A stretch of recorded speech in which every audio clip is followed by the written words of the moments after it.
Okay, so I'm recording some video. I'm here at Nico's house. That's Ivan, our chef. And it's about a 3-kilometer drive up in the jungle on a very narrow road. In fact, I don't know how we made it, but we almost died coming up here. But anyway, we're here now, and Nico built this house. It's fully sustainable.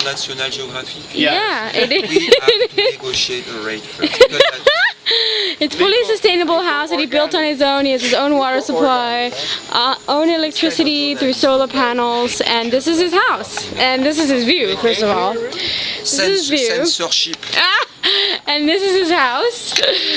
He has a little bed, and actually he has electricity. He has a computer, and he has a fridge. He has a stove.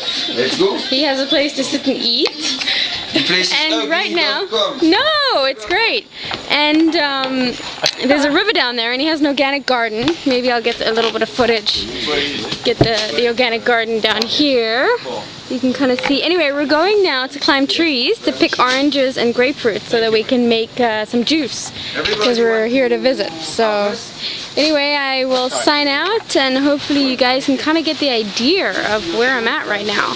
I'm on a very high hill in the middle of the jungle, in a very small, sustainable house, which Nico lives in. Okay, off we go. Bye.